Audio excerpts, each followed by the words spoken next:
I'm really honored to be sitting here with this lady. I have known her, Scotty said 30 years. I'm not going to tell you how long I've known Phylicia, okay? I don't know if she wants me to go there.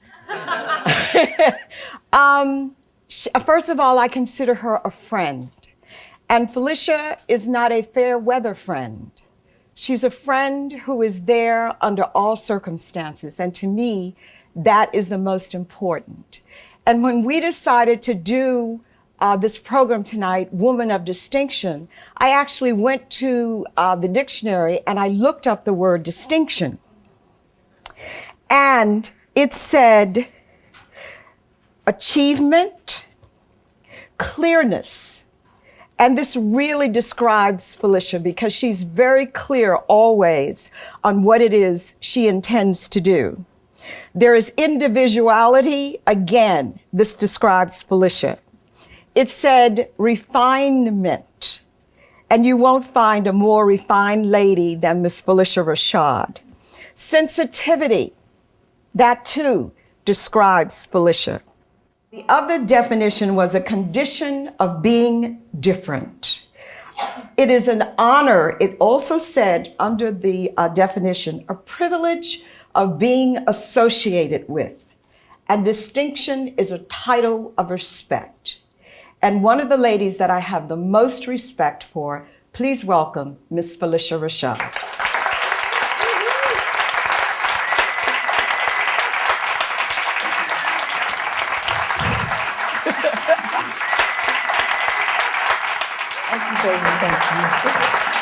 Thank you.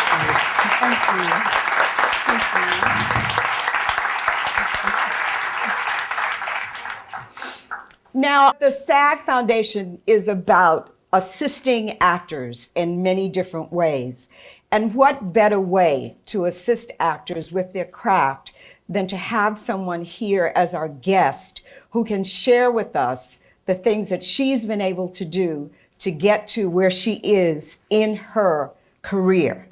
She is maintaining a career path while living a full and a fulfilling human experience. So, Miss Phylicia, Ms. Lish, yes, we are very proud to have you here today. Okay, so let's start, not at the beginning, but let's go back a couple of years, okay? Let's talk about your childhood a little bit. Oh, yes, that was only a couple of years Just ago. a couple of years ago. And you were born in? Houston, Texas. Houston, Texas. Were you once a cheerleader? I was a majorette. I'm sorry. Yes, there is a distinction. There is a distinction between cheerleader and majorette. Yes. All right. Now, I read somewhere that you had a revelation at a very young age that you wanted to be an actor. And it had something to do with music festival. You were mistress of ceremony, I believe, at 11 years old. Yes. And you said it was then that you knew you wanted to be an actor. What happened? Well, it started off with being the representative from my school to go before the school board of Houston, Texas, to audition to read the libretto for the Musicians of Bremen. You familiar with the Musicians of Bremen, about the dog and the cat and the rooster and the jackass? Well, I had teachers that I had to work with every day. And I worked before school and after, so I didn't have any time on the playground. And we rehearsed and rehearsed and rehearsed. And then when we finally went before the school board and I read the libretto, afterwards the teachers came, they said they don't want you to read the libretto. They want you to be the mistress of ceremonies. And this was a citywide festival of all the elementary schools. So I said, okay, and that was more rehearsal. Yeah. Well, every day, every day for, I don't remember how long it was, but it was a good deal of time. So when the evening came, my hair had been put in curls and I wore a crown of flowers and I had this beautiful little dress, a yellow dress with a white pinafore and a big bow in the back and white shoes and white socks with ruffles. And I just felt so pretty. And at the time, that meant more to me than anything because my mother was so beautiful. She literally stopped traffic in downtown Mexico City. My father looked like a matinee idol. Every girl wanted to date my brother. My sister was cute as pie. And when I looked in the mirror, all I could think was at the moment of my birth, God was busy doing something else. Oh yeah, and that's a real thing, you know, for a kid. You know, you really, all I ever wanted to do was say, well, if I can't be beautiful, just at least let me be pretty. Well, that night I felt lovely. And it was the first time I stood in a spotlight. Mm-hmm. And the light was so bright that I couldn't see anything but the light. And the audience it was the largest hall in Houston, Texas. It was the Coliseum, for goodness sake. And I couldn't see anybody.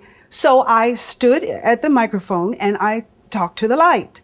and because we had rehearsed so much, even though I held the script in my hand, I didn't have to read it because I knew it by heart. So every time I stood up, I talked to the light. To the light.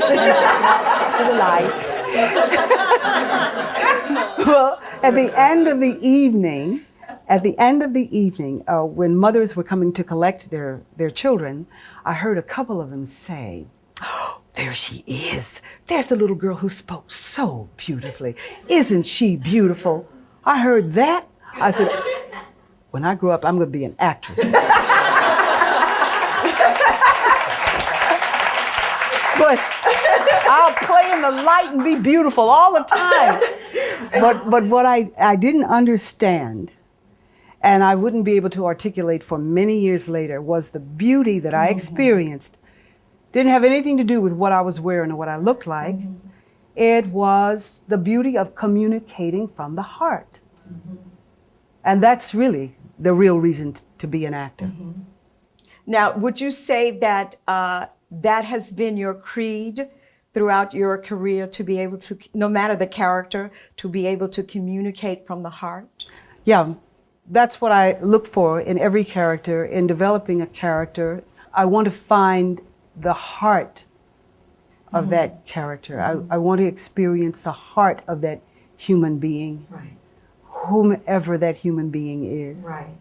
Now, you mentioned your parents, and I have met Miss Vivian. Oh, yes. Miss Vivian is Phylicia's mother. And Dr. Allen, I know that you were just madly in love with your dad. Yep. And as a matter of fact, you and your sister started a production company called DAD, D-A-D. And it was Dr. Allen's Daughters. Yes. That was the name. It still is the name of their production company. Yes. And it's interesting to me because her sister is Debbie Allen, choreographer, director. We'll get to that in a minute. And Debbie's school here, Debbie's Academy, is called, ironically, Dada. And it's supposed to be Debbie Allen's Dance Academy, but in the back of my head, I'm going, It's really about her father, dedicating work to her father. Yes. Now, let's just talk about your parents for a while. Your dad was a dentist. Yes. And what was it like growing up in Houston at that time with your father? And your mother, Miss Vivian was known as the poet laureate of Houston, Texas. Mm-hmm. Miss Vivian was nominated for a Pulitzer Prize for her poetry in 1950, I believe it's 52. I'll check my notes in a second. I don't remember what year it was. I was too young. I did some homework. Okay. So when I get to that card, I'll let y'all know what year it was, okay? Oh. But she was nominated for a Pulitzer Prize. Tell us about, so you're an actress. Mm-hmm.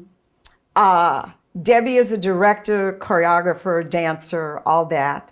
You are an actress, director, singer. Most people don't know that you're a wonderful singer. As a matter of fact, Phylicia has performed her nightclub act in Las Vegas and other places around the country. Maybe out of the country, I don't know. Have you? I was in Brazil. Yes. Once. And and your brother Tex is a jazz musician. And you have another brother, Hugh, who is in real estate. He's the only one who's excuse me. He's a banker. See, I made a mistake. He's not in real estate. He's a banker. He's a banker. Okay, but knowing him, he's a creative banker. He's a creative banker. Yes. So now tell me, why is it you think that all the children in the family were so committed and have remained so committed to the arts? First, I think first and foremost, because it's within us to do. Mm-hmm. The way in which we were introduced to the arts had not so much to do with academia as it did with living. Mm-hmm. It was a part of daily life. It was as ordinary as making mud pies in our home. Right. Yeah. So now tell me about the time when Miss Vivian decided that you needed another experience, and she packed you all up and took you to Mexico. Yes, well, she was like that. My parents divorced when I was 6. And my mother decided that she didn't want to live in the little bungalow house that we had. She didn't want to live there anymore. So that began an odyssey that would continue until, I don't know, I was in college. We moved. We changed residences every year. Oh. But we didn't change schools. We were always in the neighborhood. And it would be, and the houses would be just fantastic. I mean, in Houston, Texas, in that day and time, you could rent a 10-room house for $125 a month. Oh. Yeah, yeah. So I mean, there were houses that had nooks and crannies and places. They were all interesting. But to your question about Mexico, after changing residences for a number of years, my mother decided that the change that she wanted didn't have so much to do with the residence as it did the surroundings. Mm-hmm. And she had visited Mexico years before and had really fallen in love with the culture. And she decided that we were going to go live in Mexico City. We didn't speak a word of Spanish and didn't know a soul, but we were going. She packed up all of our belongings and put them in storage and bought tickets on the Greyhound bus, of all things, to travel from Houston to Mexico City. And on the evening that we were departing, it was my mother, Debbie, and I. My brother was to stay with my father. My father was outraged. We were driving to the bus station, and he said, "Oh, she's done it this time." Now, they've been divorced for I don't know how many years. "She's done it this time. She's gone all the way crazy."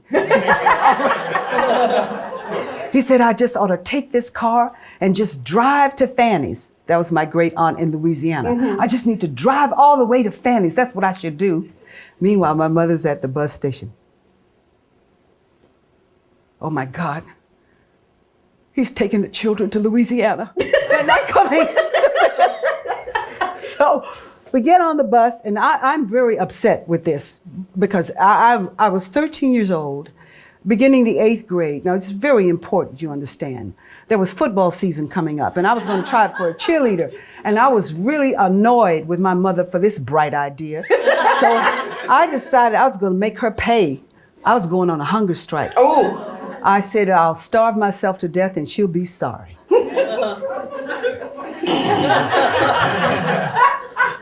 That lasted until San Antonio.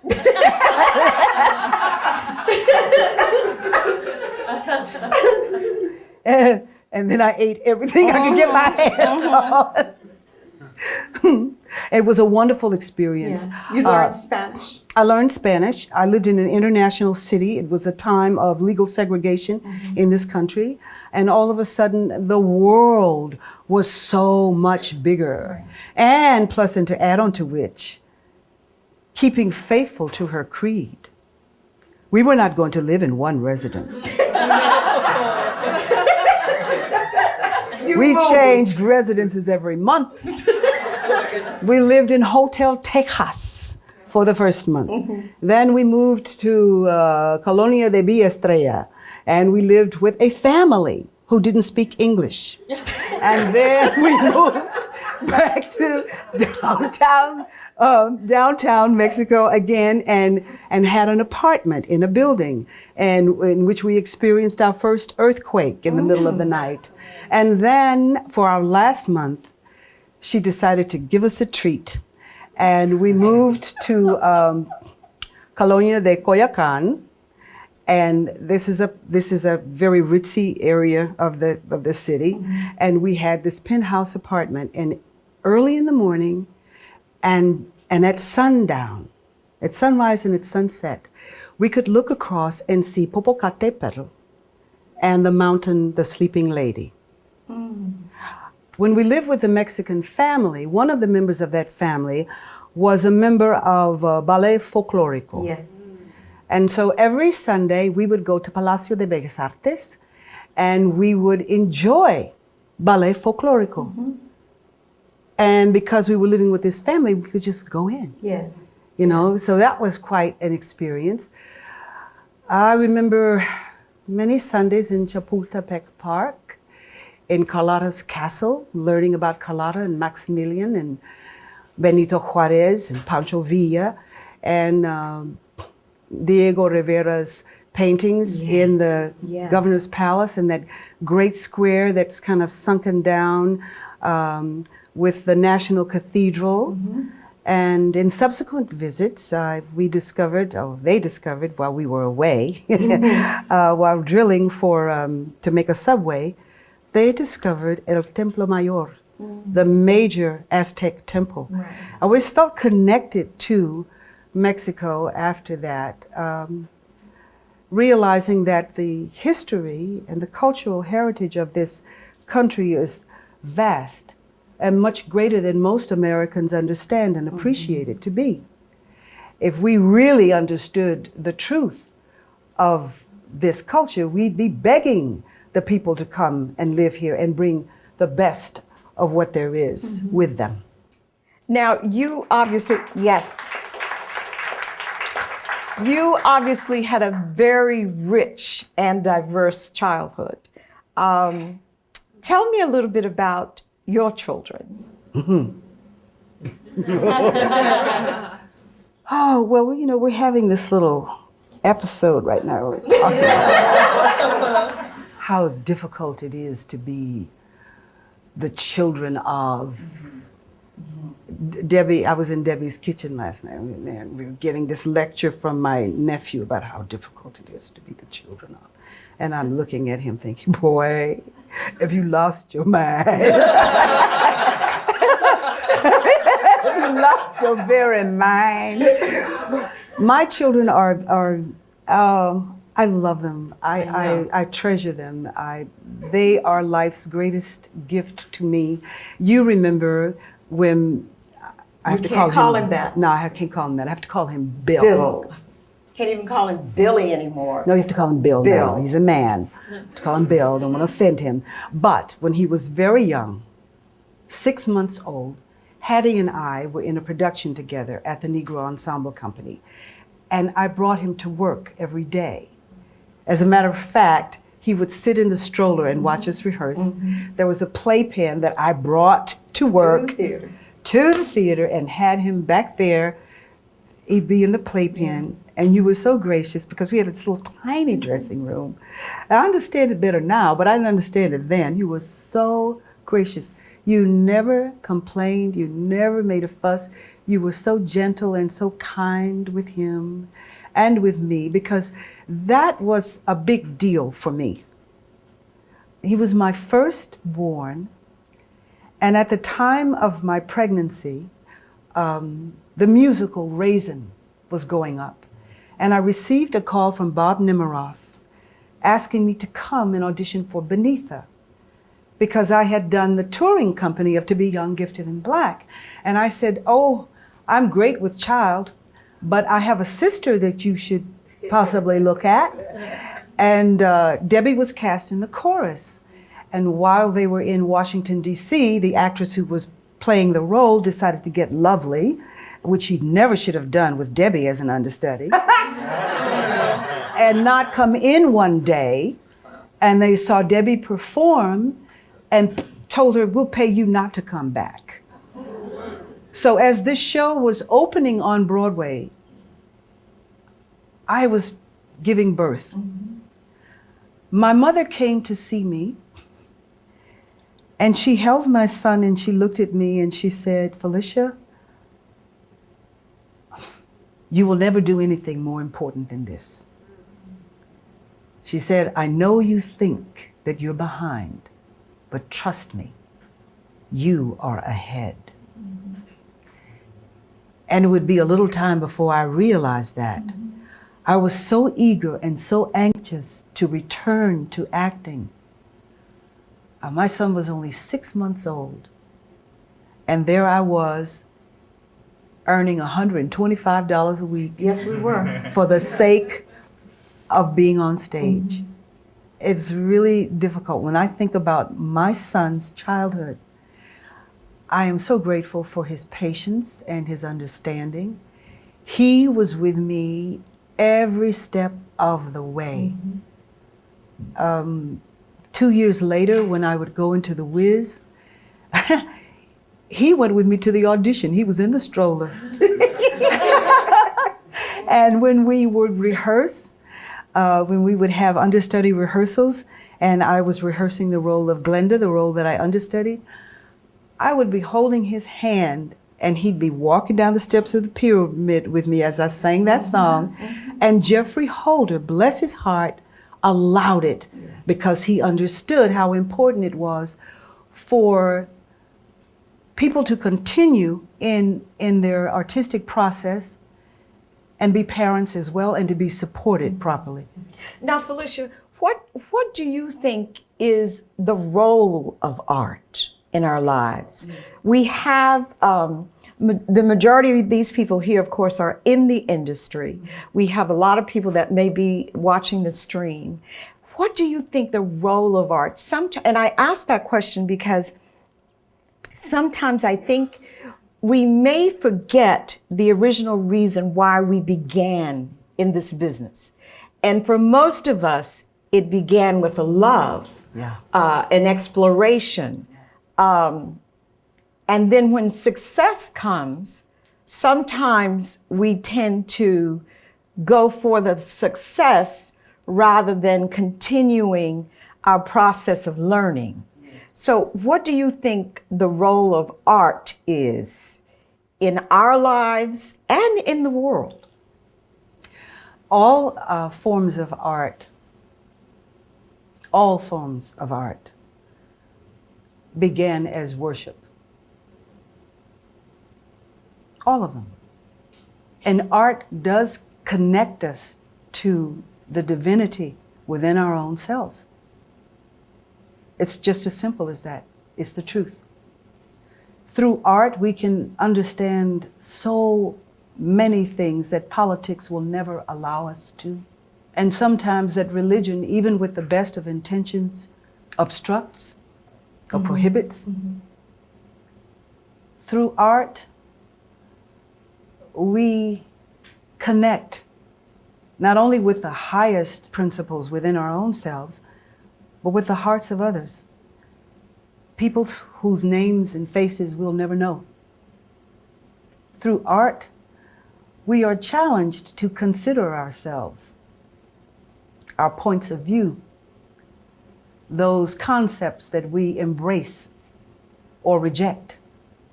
Art is a great unifier. It is said that music is the language of the universe, and I would beg to differ. I think that art, the creative process, whether it's acting or singing or dancing or painting or sculpting, I think that is the universal language because it unifies all of us. If you can look at a piece of sculpture, and it can touch you if it comes from the truth. And I've heard you say that whatever character you're portraying, you try to get to the truth. What do you mean by getting to the truth? It's like when you see someone on stage or in a film and you go, ooh. There's that moment when you go, ooh, what was that? Because that was authentic. You've seen some performances where you say,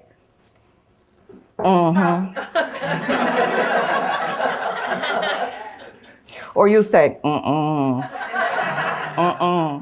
and people will be acting and acting and acting, but you know that they're not acting. They're not being. They're not within the truth of the character that they are portraying. So when you say truth, Phylicia, what do you mean by truth? I mean, what's in that person's heart. People have conversations, but they're not always talking about what they're conversating about. Yes. They're saying one thing and they're talking about something else, and that's the way life is, you know. Right. But the determining factor in all of that is what's inside a person's heart. And even, do you think that even when we're conversating, Yep. and basically what we really want to get to is that connection, that love that is within each one of us, but there's something that steps in the middle, and that's fear, because we're afraid to reveal who we truly are. And sometimes that gets in the way of our performances as well. And sometimes we're reluctant to even investigate who we really are. Exactly. I mean, let alone reveal it. You can't reveal it till you, I mean, you know. You explore it. Yeah. So now, do you think that learning about acting, where do you think it occurs? Do you think it only occurs in a classroom? I know some people that take classes forever and ever and ever and ever, and that's fine. But do you think there are other places where they can learn about acting? Well, I think that the work in classes is certainly important. Yes. For me, the rehearsal hall is a classroom, and the stage is a classroom. If I ever meet the day when I'm not learning anymore, I think I have to do something else. Right. I think I have to stop. I think that I think if I'm not learning anymore, then I'm not offering the best. Right. And I think I'm doing a disservice to the work, to the other members of the company, and certainly to the people in the audience. Right. Who were some of your mentors? You. Phylicia. It's true. You. I mean, we're contemporaries, but you were. You really were. You're the one who talked me out of poverty consciousness. She did. Explain. Okay. So one of the things, and this is just this is what people do. Okay. We want to be good, right?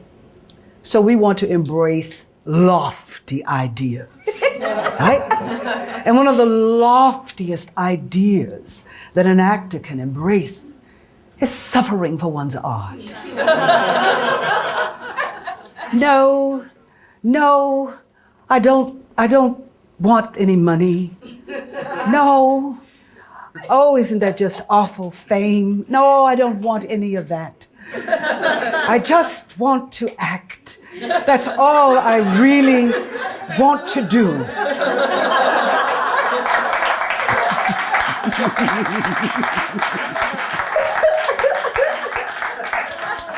Well, when we're thinking lofty thoughts, sometimes without realizing it, what we're actually doing is putting, not obstacles, roadblocks in our way. We put roadblocks in our way, and we don't even know we've done it. Miss Hattie invited us all up to the lovely Barbara Ann Tears residence. It's a group of women, we were all friends and actors, you know. And we were going to experience the hot tub together, and she's trying to teach us how to organize our lives. how to plan 3 months in advance, 1 year in advance, 5 years in advance, 10 years in advance, and your lifetime goals. And incidentally, they came about. See? They did. See? They really did. See? They really did. Okay, so she's always got the bright idea. And we're sitting there in the tub, and I can't remember exactly what we said, but Janet and I, this is another good friend who got over poverty consciousness as well. Yes, she did. we said something about, Hattie proposed an idea, and we said, I don't know if we can do that. We can't afford it. And she looked at us and said, you know what's wrong with you? You have poverty consciousness. And you need to let that go right now. Now just say right now, I'm not having, just say it. Just go on and say it. And we wouldn't dare dispute her because she spoke with such authority. Surely she must know. And she did. So that's another thing about acting, is that you do form another kind of family. And when you have all of these experiences, other actors become your family members because you share such intimate moments with each other. Yes. Tell me about now, Phylicia, tell me about some of your mentors, people that inspired you, someone else. Okay. There was Frances Foster. Yes. One of the most brilliant actresses I ever saw on the stage. And when I was carrying my son within me, I went to see a production at the Public Theater of Wedding Band, starring Miss Ruby Dee. And I saw her do something I'd never seen anyone do. I saw her stand center stage and become so engrossed in what was happening around her that she disappeared. She was so committed to what was happening around her in that scene, she disappeared. And I thought, oh my goodness, how do I get to that? Do you find that there's a difference in your approach to acting acting for the stage or on stage or television and film? Well, the difference is that I don't mean the technique. No, something else. Do you mean to the developing? Yes, yes. I think the truth is the truth, whether it's on the screen or on the stage. And so that's what I look for. What I find different is the, I don't want to seem snobbish, but I'm going to say it, the literary value. The literary value of theater is so great. Yeah. Some of the scripts that one receives, well, it's just, it's just the world in which people are living, I guess, and the way people use language or don't. Some people feel they have to explain everything. Yes, yes. As opposed to allowing us to see it. Exactly. And some things are just things people would never say, but they sound modern and cute, I guess. And that's why they find their way into scripts. But they're not rooted in anything that's real. Right. And I know that you do theater, you do television, and you do film. Sometimes in Los Angeles, you tend to get categorized. You may know what I'm talking about. You all may know what I'm talking about. You are a film actor. You are a television actor. You can't do a film because you don't have a cue, although that's disappearing now. Now I see all the so-called film actors that are now doing television. And when I first started doing television, most people who did film wouldn't be caught dead doing television. And now the actors who were doing television can't get a job on television because the film actors are now doing television. And I've always thought of people as actors. So do you find it easy going from stage to television, to film, or do you find that outside sources try to categorize you? I had this discussion with August Wilson. And I told him at this stage in the game, I'm not trying to convince nobody of nothing. See. You know, what you see is what you get. And if you can't see it, you're not going to get it. There you go.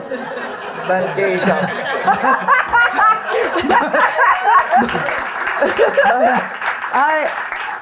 I'm just, you know, I'm who I am. Yes. And I'm not trying to convince nobody of nothing. See, most people don't know that Phylicia has a wicked sense of humor. And, you know, she tries to hide it, but she's got a wicked sense of humor. And it's like, you know, you see those little Mona Lisa eyes, and if you knew the stuff that was going on in there, it's amazing. Now, you brought up August Wilson. Yeah. So let's talk about and I know this is Screen Actors Guild, but there's a reason that I'm doing all of this. Let's talk about the American canon. Let's talk about your experience of doing August Wilson.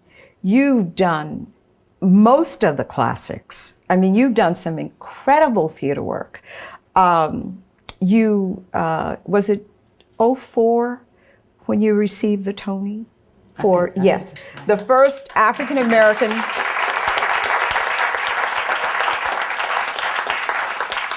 The first African American actress to receive a Tony Award for lead actress on a Broadway stage in a Broadway play. Now I want you to get that. I mean, 2004. I can't even remember when theater began, but it was only in 2004 that an African-American woman received a Tony for lead actress. Now, there were other actors that received Tonys for supporting, but never for lead. And Phylicia did that in 2004 for A Raisin in the Sun. Miss Lorraine Hansberry, incredible playwright, gone far too soon, a part of the canon. But talk about your experience of August Wilson, working with August Wilson's plays or in August Wilson's plays. Sometimes I would look across the rehearsal hall and see him sitting there, and I would wonder, is this what it was like to be in the room with Shakespeare? It must have been like this. He would be very quiet. He never tried to tell an actor how to perform a role. He only said something to me once, and that was that I had a certain gesture that he said was too modern for this character in this time period, and I thanked him for that. He loved every character equally. He loved them all. They were people, his people. And he didn't write a villain. He never wrote a villain. He would leave it up to us, the audience, to decide how we would accept this person. Gem of the Ocean would wake me up in the middle of the night and say, come, pick me up, read me. Literally, I'm not trying to be poetic here. This is what would happen. In the middle of the night, I would get up. It would call me, and I would come, and I would pick the script up, and I would read it. And in reading it, I saw, oh, this is like the Greeks.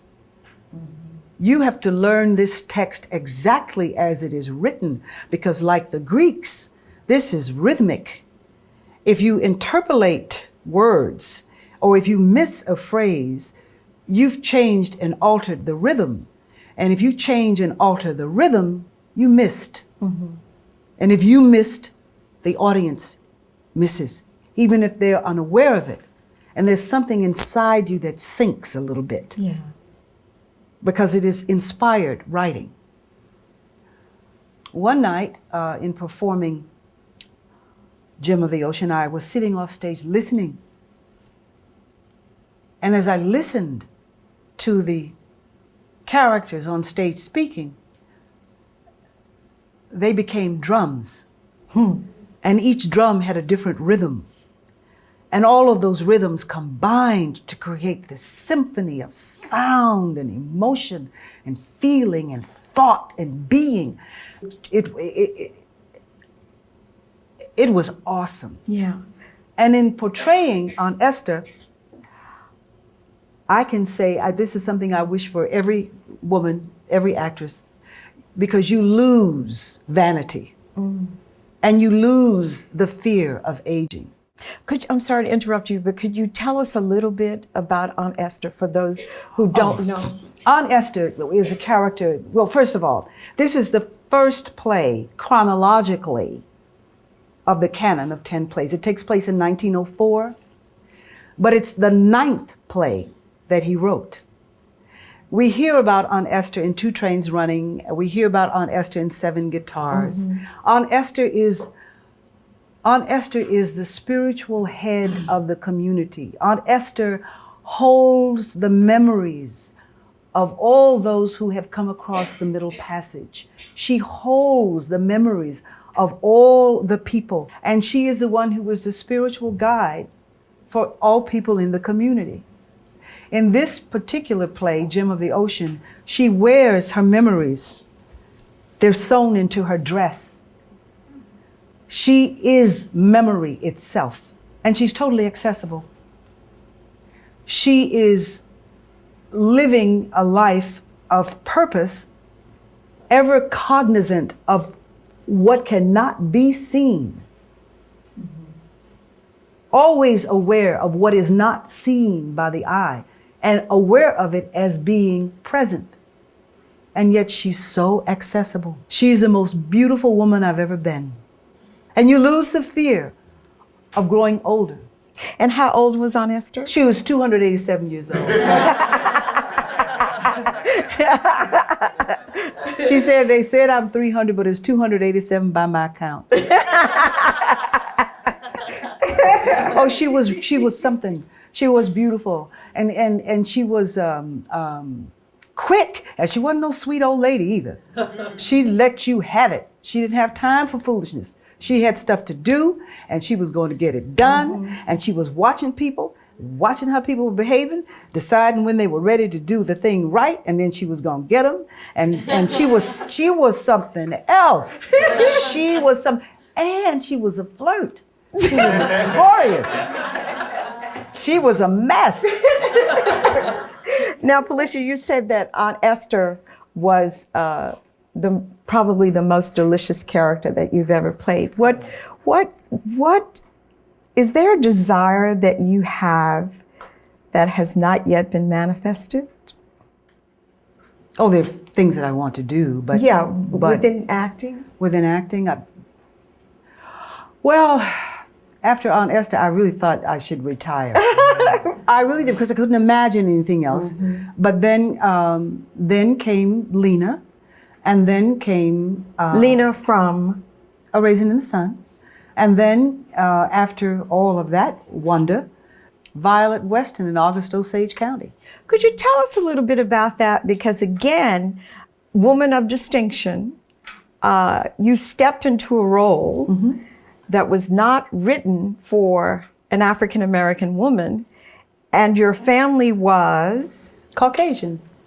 And you were the mother. Okay, then. So tell us a little bit. And you were I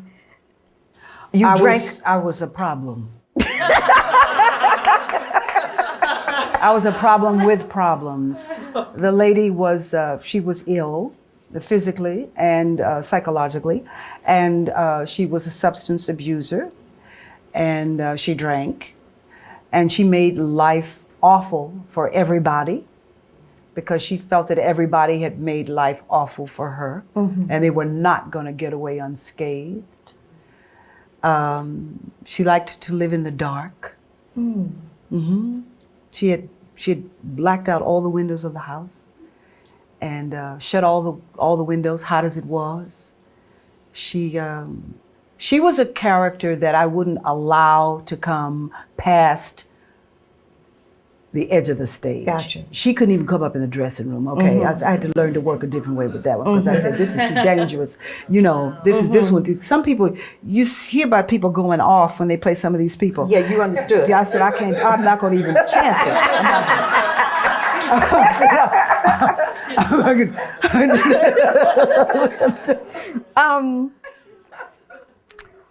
Phylicia, what keeps your passion for acting alive?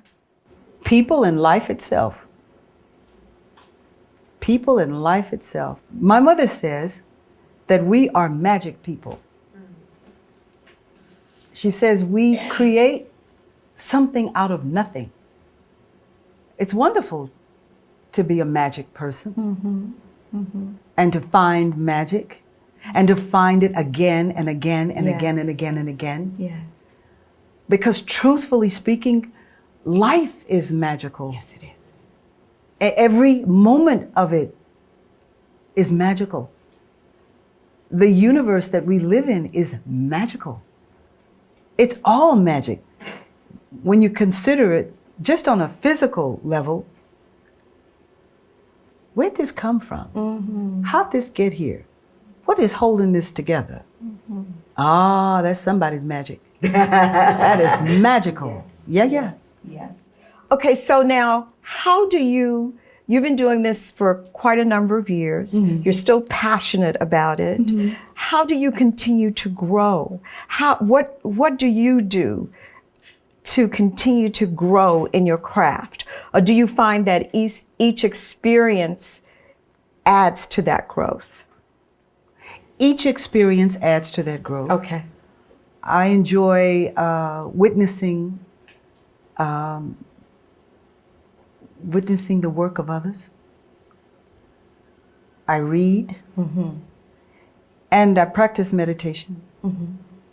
And that, to me, that was the turning point in life and career for me, beginning the practice of meditation, because all of a sudden acting made sense to me in a way that it never had before. Right. And I understood it better. Yeah. You once said, I'm a developing actress. And you once talked about, everybody knows you as Claire Huxtable. And you were you did 8 seasons of that. Is that correct? And somewhere in here, I actually have the number of shows that you did. I'll get to that card and I'll tell you later. But it was interesting to me because you said for a year after Cosby, for 1 year after Cosby, you could not buy a job. No, I couldn't. Most people would not believe that. Oh, it's true. It's very true. For 8 years you were doing that show in homes around the world. And for 1 year you couldn't even buy a job. Well, my mother says that there must be reciprocity in all things. Yes. Yes. I get it. So, we're of a mind that we should continue to just keep going. But even the ocean doesn't work that way. See. So, even though I couldn't get a job for a year, when I look back on it now, all right, we get frustrated when we're not working. Yeah. Well, we used to. Yes.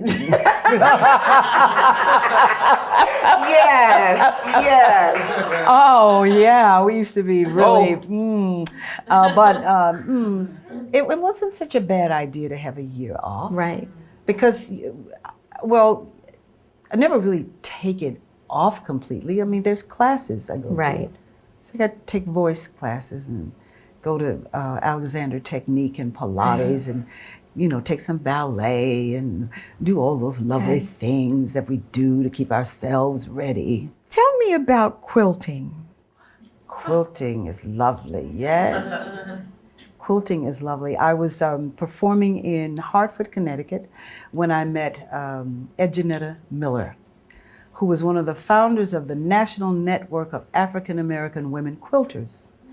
And I went to the museum there, and there was this exhibition of quilts.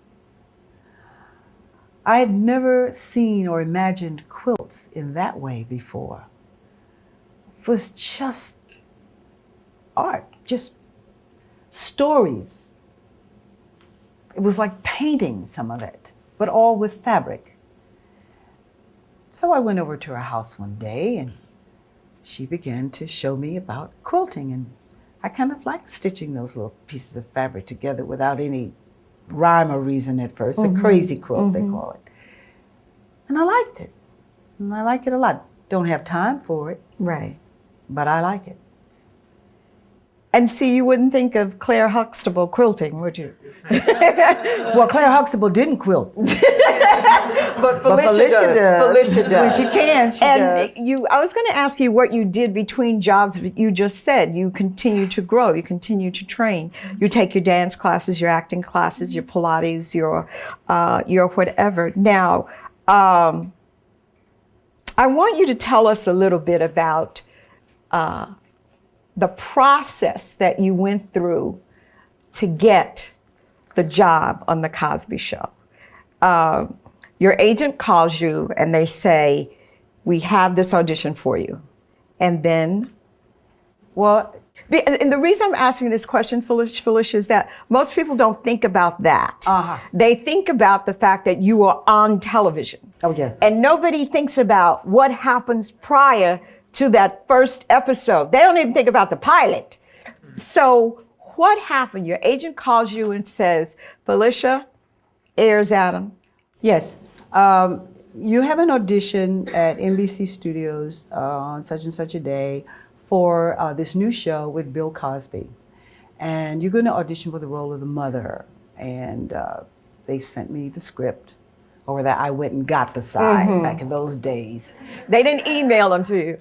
No, you didn't get it. So I got the side, and when I read the side of that particular scene, I laughed because I had just played that scene out with my son a couple of days before about his homework. And so I thought, who's hiding in the closet here? All right, so then they said, and he has the idea that he would like for his wife to be bilingual. He would like for her to speak Spanish. And I said, oh, okay. Well, I hadn't been speaking Spanish for a while, and I thought, well, you don't want to just go in there and say little stupid stuff. So there was a Puerto Rican family that lived upstairs, and the daughters in that family used to come and babysit when I had to go to the theater and work. And I called upon them one day to discuss this scene. And we talked about, you know, what a mother would say in Spanish. And I said, okay.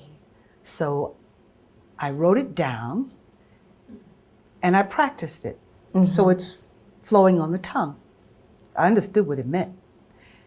When I went into the first audition, they didn't expect me to speak Spanish, but I was ready and I let them have it. And then there was a callback. But the most important thing in this for me was an understanding that my mother had given me. When there is something that is close to your heart, don't talk about it so much.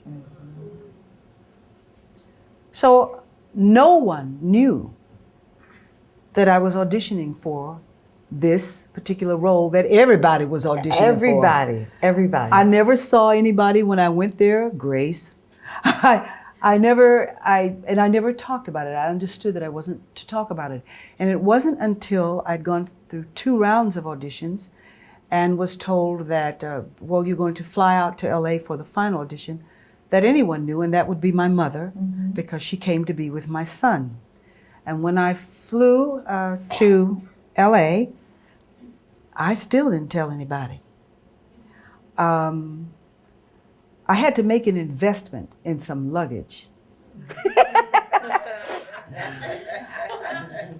I had to make an investment in some luggage because I said, you gotta have a decent piece of luggage. And I had about $200 and the luggage cost about $185. And I said, I'm gonna make this investment. So I did that. And then I got $50 more from somewhere. So now I had, less than $100 when I got on the plane and went out there. And they didn't send a car for you when you were coming to audition. They had a room for you because you were out of town, but you're gonna take a taxi and you're gonna pay for it. So there was a taxi and I went running to get this nice shiny cab and it drove away. And then this beat up taxi came. And I looked at it and I said, and then I looked at the door and it said, celebrity cab. I said, okay. I got it.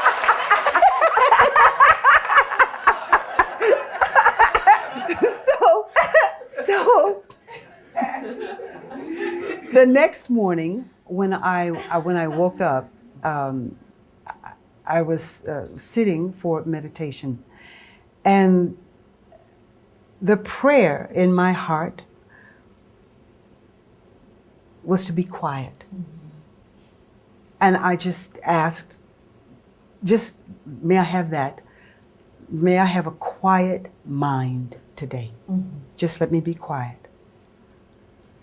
Went to the audition, child, and in walks the actress that I was understudying in Dreamgirls, with hair flowing and pearls, and I thought immediately, oh my God, I'm wearing the wrong thing. Oh my God, I didn't get my nails done. And I don't have on enough makeup either. And my mind just started going, and I said, wait a minute, you shut up. We're being quiet today. So I got very quiet and still again. And then the floor manager, whom I had never met before, didn't even know him, said, would you follow me, please? And I said, yes. And he led me down a hallway and he opened the door. He said, here is a room where you can be quiet. Mm-hmm. So I went in the room and I was being quiet. And when I was being quiet, I remembered something that had happened early one morning, an experience that I had had, in which I experienced myself apart from my body. And in this experience, I didn't have a body, but I could see everything in the room. I could see myself lying on the bed. I could see all the books on the shelf. I could see the panes in the window, the curtains on the window, the knobs on the door, the wood of the floor, and every single thing that I saw had come from me, but I was not those things. And as I sat there, this memory just came. And this had happened like over a year and a half before this, and I'd never really thought about it. This memory came up, and as I thought about it, I began laughing out loud and talking out loud. And I said, oh God, you are so great. You are everything. You're the script and the one who wrote it. You're the one who produces it and the one who directs it. You're the one who's chosen. You're the one who's not chosen. All of this has nothing to do with me. Yes. And at that very moment, and this was after auditioning, at that very moment, the door opened and the director walked in and said, Phylicia, come meet your new family.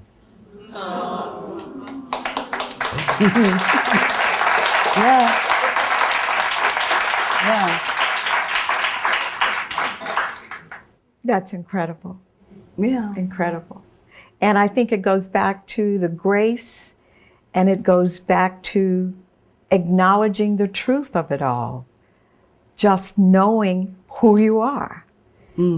Just knowing you and what the whole process is about. Thank you for sharing that with us. Now, do you have a favorite episode? I liked Millie Farquhar a lot. In the Chuck Wagon. I liked her a lot. There were so many good episodes. And I met so many wonderful people. Yeah. Joe Williams was my father, for goodness sake. Yes. I mean, just imagine it. Yes. Yes. Yes. And I got to sing with him. Yes. And Stevie Wonder, I got to sing with him too. And then Placido Domingo was with us, and Judith Jameson, was she on the show? she was on the show. Carmen de Lavalade, Sonia Braga. Yes. Mm-hmm. Eileen Heckart. Yes. Danny Kaye. Christopher Plummer. So many wonderful I don't want to leave artists. anybody out. Josephine Pramis. Josephine Pramis. Ooh. Yeah, Nancy Wilson. Yes. Nancy Wilson. So many. And then the time. Oh, okay. This is one that I really loved. Okay. And I loved it because of the collection of people. That night we were in the jazz club, and Yes. we had all Yes. those jazz greats Yes. up there on that stage.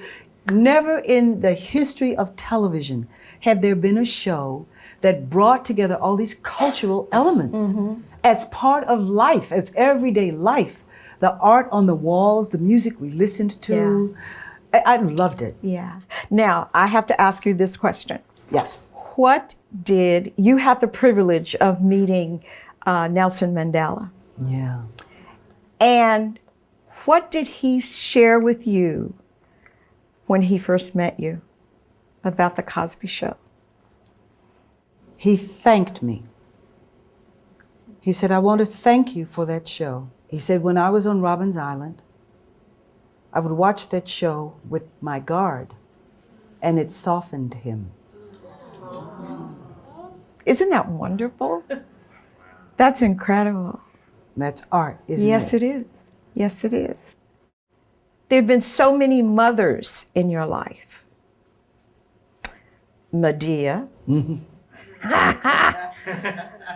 Lena Younger, Claire Huxtable, Big Mama, Oh, yes. Cat on a Hot Tin Roof, Violet. And yet, they're all mothers. What do you have to say about that? All mothers are not the same. Yes. All people are not the same. All women are not the same. You know, they're all different. And it's fun to explore that. There was something you said about For Colored Girls, the movie. And you said, when women come together with a collective intention, something magical happens. And that was the case with For Colored Girls? That was the case with For Colored Girls. That was what, oh my goodness. Whew. You had, let's see, Janet Jackson, Loretta Devine, Tandy Newton, Whoopi Goldberg, Kimberly Elise, Aniki Nona Rose, Kerry Washington, Tessa Thompson, Macy Gray, and the men weren't too shabby either. Richard Lawson, Hill Harper, Michael Ealy, Lord have mercy. Miss Whoopi. Oh, I said Miss Whoopi. Whoopi, yes, Whoopi, Miss honey. Whoopi. And Khalil Kane, Lord Jesus. Yes, it was like that. Oh, Lord Jesus. It was like that every day. You see. And in Tazaki Shango's Yes. poetry. It was, the play was done, it was first a play For Colored Girls, and it was done in 1975. And it was originally done in Berkeley, California. Then it moved to a club down on the Lower East Side, and then it went to Joe Papp, again on the Lower East Side, and then from there it went to Broadway. And Intozaki called the piece a choreo poem, and there was some concern about how you translate the choreo poem into something, into a film actually, because it was very esoteric. I don't know if that's the right word, but the play was sort of esoteric. And in the original play, you never saw the men, you only saw the women. So there was some concern about that. How do you feel Tyler did with the translation from play, from that particular discipline to film? I think it was remarkable. I think one of the most remarkable things I hear from people who have seen it, one lady shared with me, she said, well, I was watching that scene and then all of a sudden you started talking to her and when you finished, I thought, oh my God, that was a poem. Yes. That was poetry. Yes. And I think that goes back to what you were saying earlier when you said, when you were talking about August Wilson, and when you have to deal with the language exactly as a playwright wrote it. There's a rhythm to it. To me, there's no difference between what Zaki wrote and what August Wilson wrote and what Shakespeare wrote. You really have to see the rhythm of it and study it over and over and over again. And when you do the poetry like that, it just becomes language. It's not just a poem. No. Yeah. It becomes language through which you access the truth of your character. Exactly. Yeah. Now, Miss Phylicia, I think we've touched on this, but I want to ask you anyway. What are some of the, I know you don't have this word in your vocabulary because not only are you not in poverty consciousness, you are not in negative consciousness. Yeah. So, but I'm going to ask this. What are some of the highs and some of the lows of your career that perhaps people may not be aware of? I had been in New York for a year. I had come to pursue myself as an actress. And notice my choice of words, pursue myself as an actress. Yes. I was living at the the Y on 50th and 8th Avenue. Yes. And I was doing pretty well for somebody who was a new kid in town and didn't really know a lot of people. Were you coming directly from Howard? I went home for the summer. Okay. And then I came. After I graduated Howard University, I went home to Houston for the summer and then I came to New York. So I had these little increments of work, you know, how you go, and it was pretty nice. And then I landed this job with a bus and truck company of To Be Young, Gifted, and Black. And I toured around on this bus. Lorraine Hansberry. Lorraine Hansberry. Yes. And after that, I came back to New York and there wasn't any work to do, but my mother had taught me how to type when I was a little girl. I'm gonna date myself, but I don't care. I took a job as a temporary typist. And that kept me going for about a month or so. And at the end of that month, all of a sudden, there were 3 great opportunities. There was Ain't Supposed to Die a Natural Death on Broadway. There was Don't Bother Me, I Can't Cope, going to the Ford's Theater in Washington, D.C. And then there was another bus and truck of Jesus Christ Superstar. Yes. All 3 of them calling. And all 3 of them said, yes, we want you. And in my excitement, I called my mother. I said, Mother, there are 3 wonderful opportunities. And when I told her what they were, she said, oh, well, you must take the job at the Ford's Theater. Lincoln was shot there, you know. That's Miss Vivian. So, all right. So this was a job that involved singing.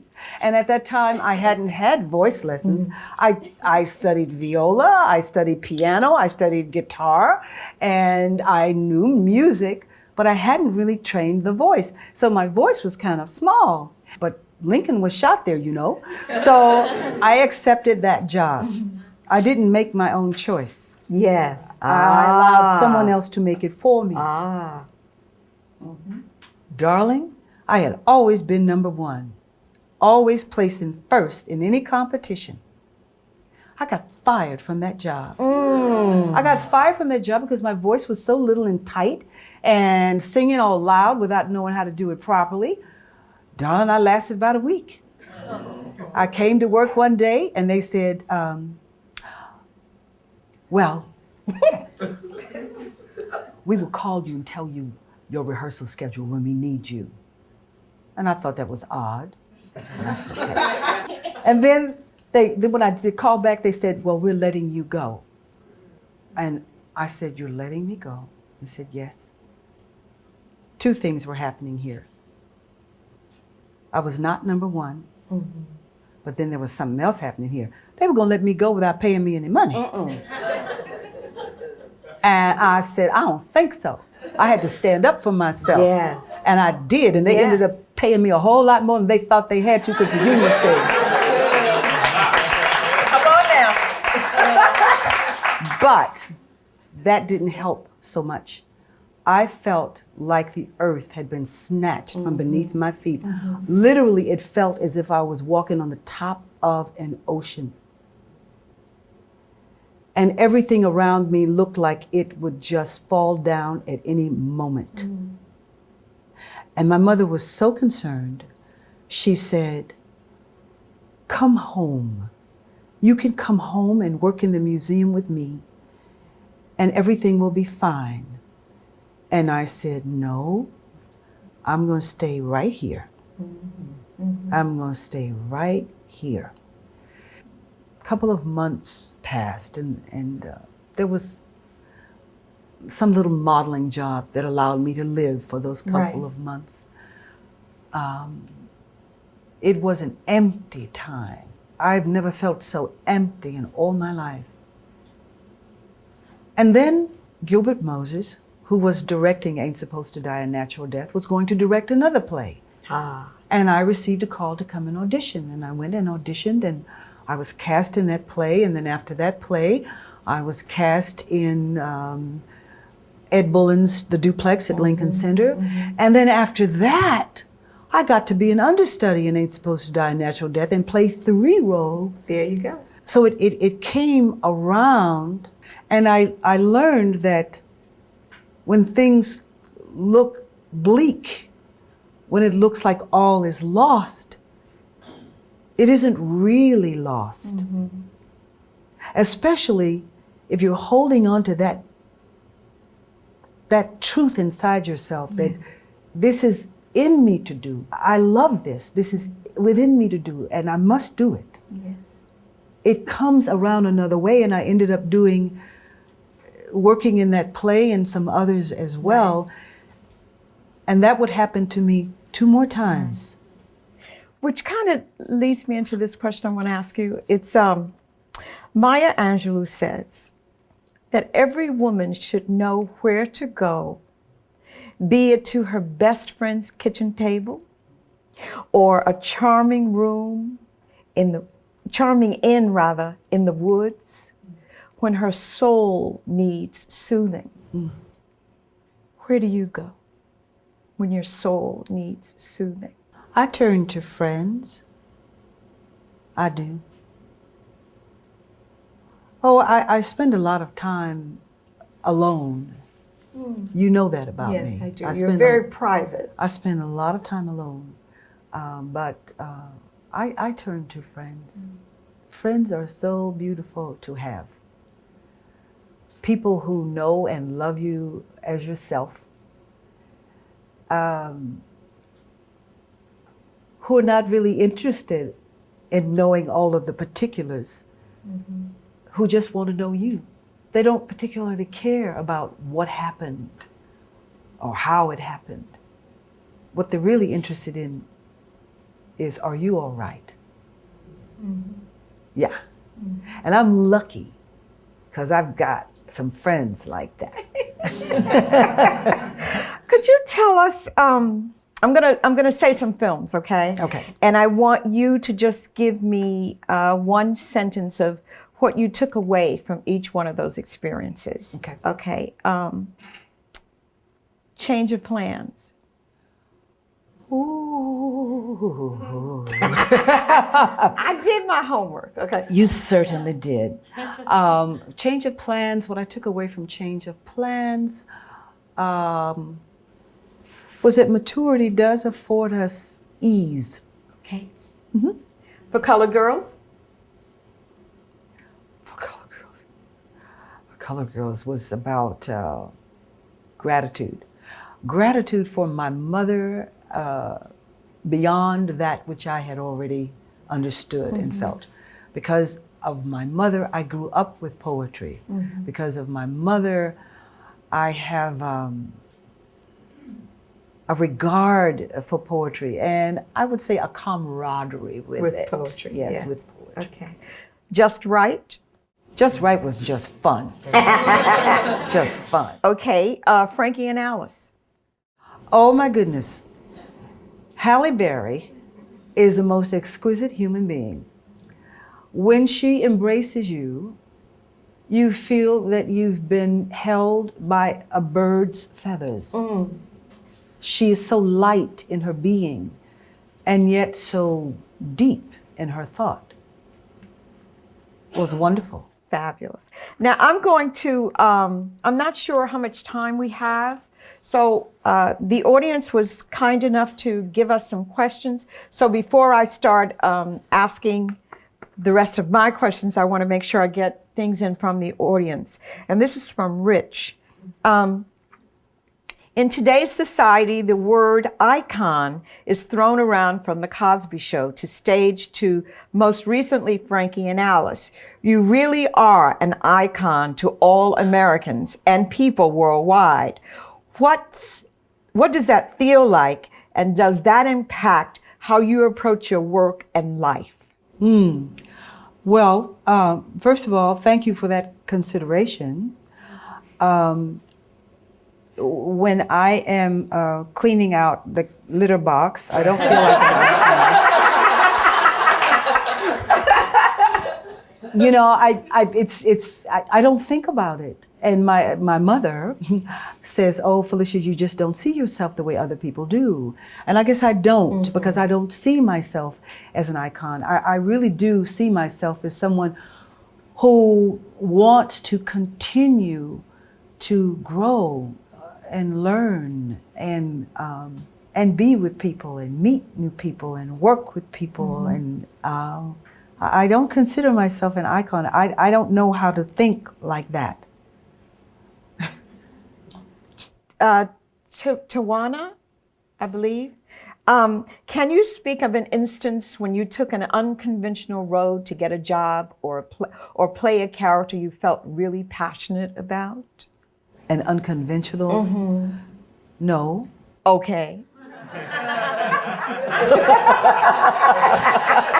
Okay.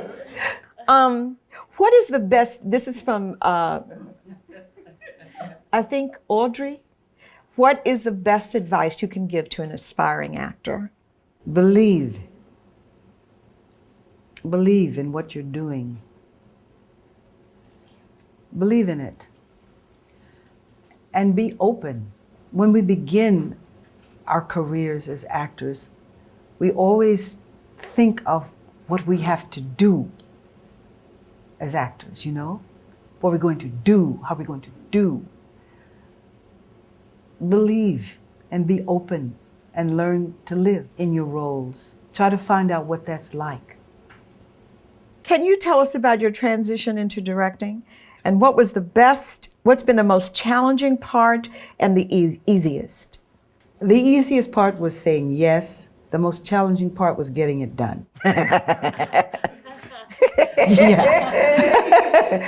Yeah. Okay. Yeah, because you see, as an actor, you're one role. And that becomes a lot for us because we put everything into it. And we're not thinking about anything else. And we're working with other people, yes, but we're looking at one thing.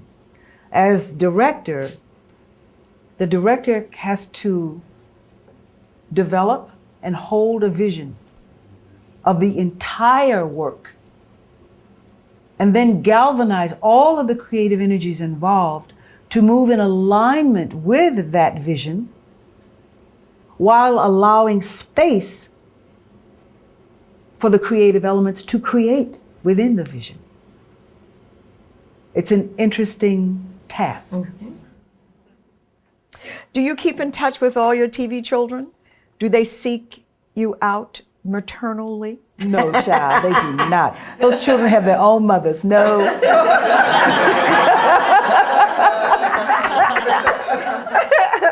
I think you answered this one, but this says, what was it like to sing with Placido, Nancy, Joe, all those wonderful people on the Cosby Show? Yeah, I feel like a teenager. I mean, you know, it's like, that was just, whoever thought, you know.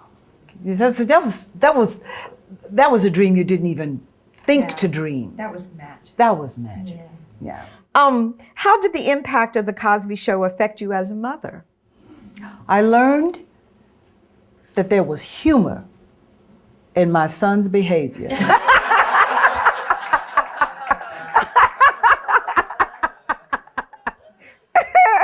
Yeah. And his room was a wreck. There was a reason for that. It's because he was a boy, and he was 11, and he was just a kid, and I had to just grow up a little bit and learn to laugh with some of that stuff.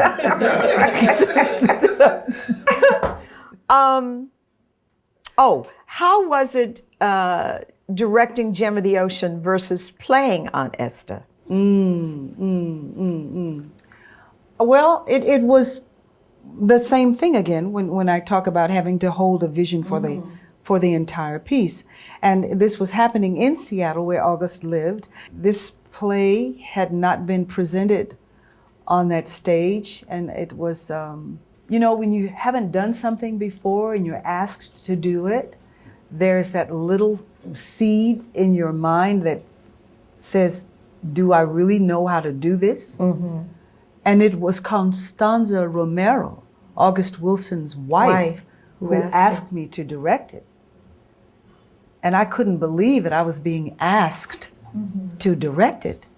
And she said, no, you can do this. Because August said, she said, you can do this. And so it was awesome. Woo. Mm-hmm. I thought it might be fun to. I thought we might play that little actor's studio game. Oh, Lord. And what's your favorite word? Love. What's the word you least like? Disgust. Mm-hmm. Phylicia, what turns you on?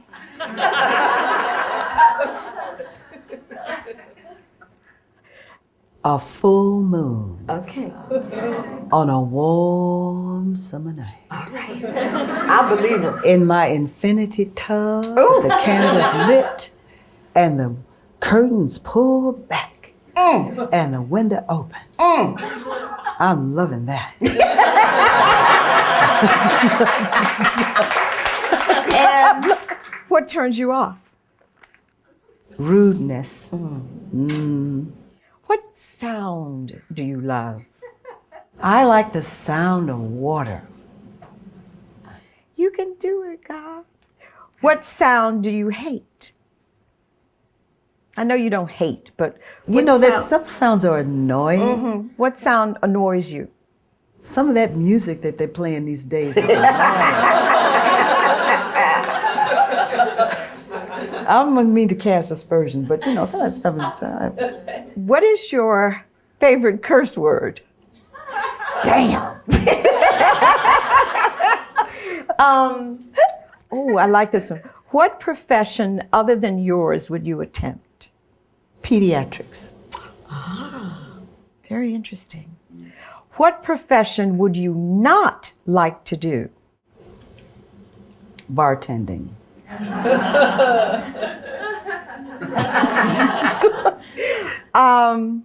If heaven exists, what would you like to hear God say when you arrive at the pearly gates?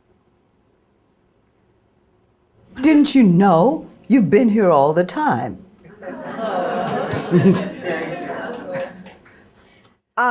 Let's see if we only have a few more moments. Have you enjoyed this? She's wonderful. Isn't she fabulous? Okay, I did receive some questions from online. Let's see if we can get those in. Okay. The roles of women on TV have certainly evolved over the years, with more women at the forefront, but it's a different story on the silver screen, where a woman's role is still very much eye candy. Do you see that changing? What do you think it will take to offset these stats, especially as women? Clearly, they were on the keyboard and not speaking. Did you get that? Okay. All right. So, How important is all that? There you go. I mean, how important is all that, really? I think, given what is going on in the world today, how important is all that? So I'm sorry, I can't. I got it. Okay. So moving right along. There you go. What's the most important thing you've learned in this business? Not to take it too seriously. There you go. I think you've answered this question, but diversity has also evolved over the years with the number of, we're going to pass that. You didn't like that question. No, because it's the same thing that you just said. It's like, how important is that? You put one foot in front of the other, and you just keep doing. You just keep doing. You keep doing, you keep doing. I mean, if I refer to you when I talk about August Osage County, you played the mother of an entire white family. Right. And nobody gave a second thought to it. You were doing the classics. You just keep doing, and you don't allow anyone to tell you no. You just keep doing, or you create. So let's change our consciousness. See, there she goes. See,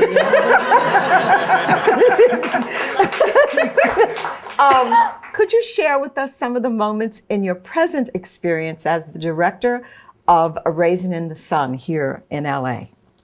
Oh, yes.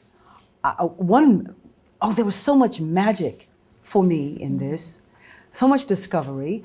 And one was this undercurrent with Asagai and Benitha. The actor playing Asagai said one day of the second scene, the scene in the second act, which sounds like a political discourse, political commentary, as it were. Why is he saying this to her? Why is he saying this to her at this time? And I looked at him and I said, well, what is he saying? And he began to say the words. And I said, say it again.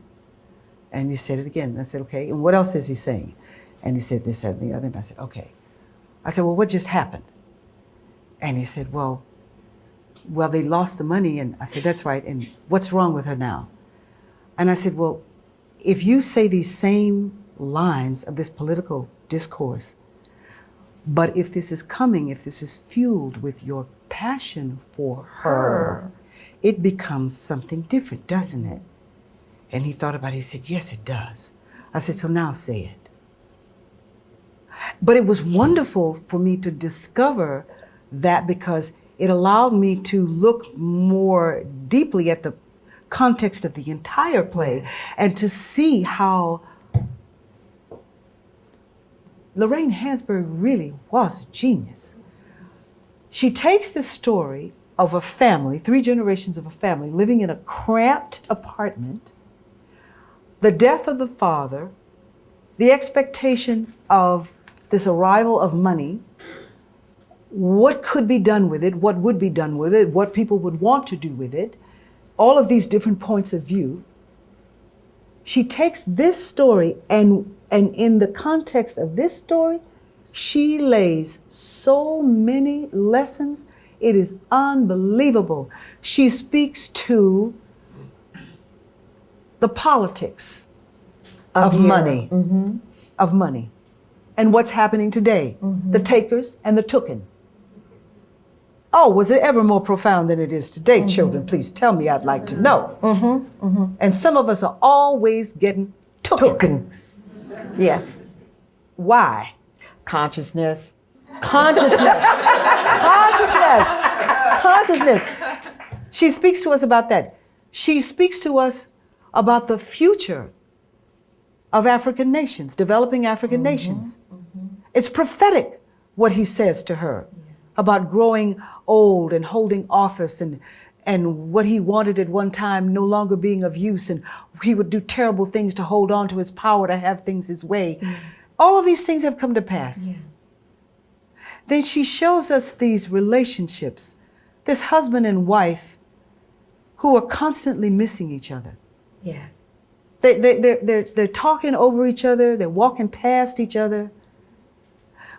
This young girl who's just so into her books and her intellect, she has forgotten the very reason of her being.